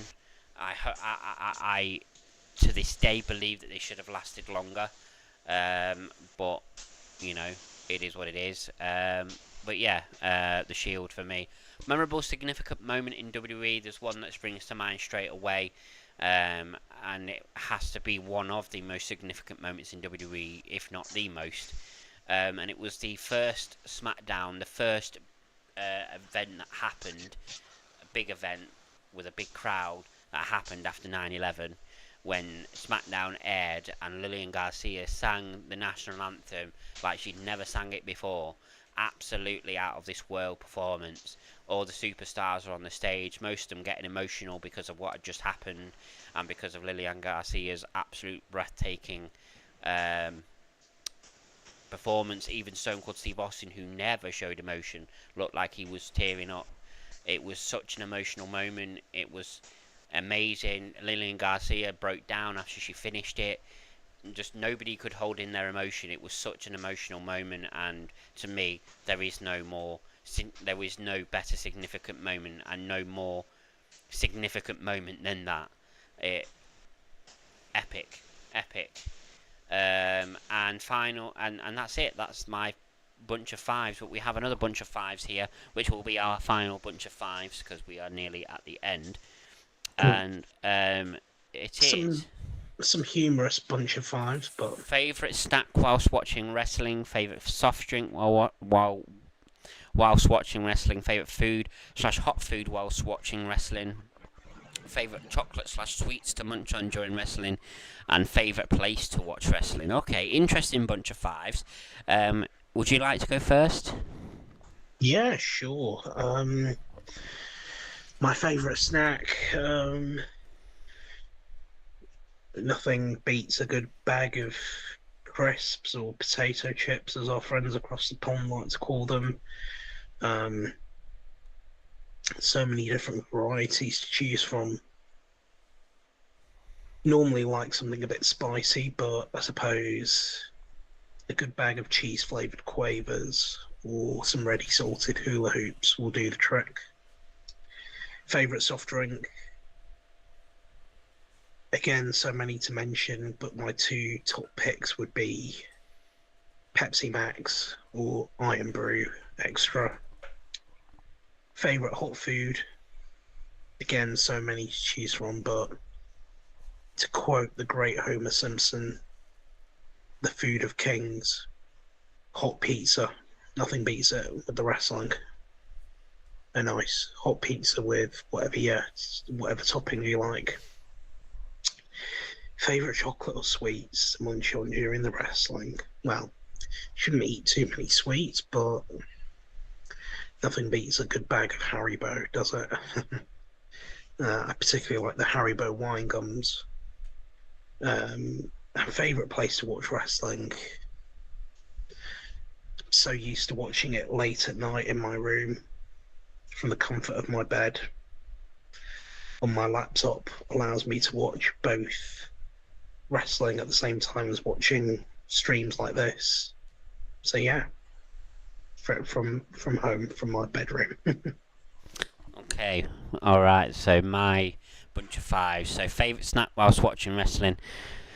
Probably have to agree with you when you say like a good bag of crisps, but I mean I've not eaten them for a while now because I've cut them out of my cut them out completely because I'm trying to lose weight. But Pringles, especially original Pringles, ready salted. Oh yeah, nothing Um, beats it. and it is true what they say: once you pop, you can't stop. So that's why I don't pop anymore. Um, because they're just too good. So that is my favourite snack. My favourite soft drink while watching wrestling. Now, it's an interesting one because I like quite a few soft drinks. But if I had to say the one that I enjoy the most while watching wrestling, I actually don't drink soft drinks while I watch wrestling. Especially if I'm out and about, I would. If like I was at a stadium, I would. But when I'm at home, which is where I mostly watch my wrestling, I don't actually drink a soft drink. But I actually have milk. However, if I was to pick a soft drink, I would say cherry coke. I love cherry coke. It's one of the only soft drinks I drink because I'm obsessed with it. On occasion, I will have apple tango, which is also very tasty. But mainly it is cherry coke. Favorite food slash hot food while watching wrestling. Yeah, I have to agree with what you said. Pizza. Uh, definitely the food of kings. No better food to eat while you're watching wrestling. It's just such an easy food to eat while you're watching wrestling. You don't really need a plate. You don't really need anything. You don't need knife and fork or anything like that. You can just pick it up and just eat it as you're watching. If I Well, had I just slammed my face into the pizza. if I had to pick another one, Mackie D's, McDonald's. Again, something you don't really need a knife and you don't need a knife and fork for. You could just pick it up. You could just eat it. Um, yeah. Favorite chocolate slash sweets to munch on during wrestling. Now I'm a chocoholic. It's been the one thing that I've struggled with the most while I've been trying to eat better, which is to cut chocolate out. And for the most part, I've actually managed it. But my favourite chocolate to eat. I'm not big on sweets. I will have like a bag of cola bottles every now and then, but I don't eat a lot of sweets. But chocolate is what I eat mainly. Dairy milk, a plain dairy milk or a caramel dairy milk. Um, Definitely my favourite chocolate slash sweets to munch on during wrestling. During the wrestling. Favourite place to watch wrestling? Well, very much like you, I've always watched it late at night in my bedroom. I've seen a few live shows when I was younger, and then I saw Clash at the Castle as well in Glasgow. But if I had to pick one outside of my bedroom, which is one of my favourite places to watch wrestling, Wembley. My experience, although it was AEW, and at the time I was actually relatively into AEW, so I didn't mind it. But my experience of going to AEW Wembley, AEW All In at Wembley was amazing. Mainly because of the Wembley experience. Like I'd never been to Wembley before. That was my first time. Me and Wigglytuff, we got there early. We had a walk around Wembley. We had a look at all the different things that were around Wembley, and it was great. It was amazing to see, and it was great to visit Wembley finally, and actually go inside it. It was amazing. So if I had to pick one place, it would be that. And I look forward to when there's another wrestling show on at Wembley to go to. Hopefully WWE. I probably won't go to another AEW one because I'm not into AEW at all now. But if WWE do host something at WrestleMania, not WrestleMania, but at something at Wembley at some point, which I assume they will do at some point, 100% I will definitely go to it. Mainly, because I love WWE and because of the Wembley experience as well. There's nothing like it. The only stadium that gets close to having the same experience as what Wembley does, and it's only because I'm a fan, it's Old Trafford. For you, it would be the Etihad, I know. But for me, it's Old Trafford. But yeah, that is my bunch of fives. But that is where we're going to have to end because we're at 5-1. My co-host wants to go and watch AEW Dynamite, so we will end. Thank you for joining us tonight. Thank you Genetic again for being with us throughout the whole stream. Very very loyal viewer. And friend as well. I'd go as far to say now, absolutely. But thank you for being with us throughout the entirety of the stream. Yeah, thank you as well, Genetic. But yeah, we will be back tomorrow, starting around about the same time, 11ish, for the WrestleMania 25 live stream watch along. Now, I don't really know how this is going to work because obviously I'm going to watch it on Netflix because I have a Netflix subscription, but I don't know how you're going to watch it. But that's how I'll be watching it on Netflix. It's good to have you. Yeah, thank you, Genetic. But yeah. We will be back tomorrow for the WrestleMania 25 live stream watch along as we edge closer to WrestleMania weekend. What a week it's been so far. I've enjoyed doing these streams so far, and I will be back tomorrow, and we will be doing a stream every day up until the Raw After Mania, which will be our last one, which will round out the week-long of streams. So anyway, I hope you've enjoyed the stream, and we will see you tomorrow. Bye-bye. Bye. Oh, yeah. Sorry. I didn't give you a chance to say bye then. That's all right.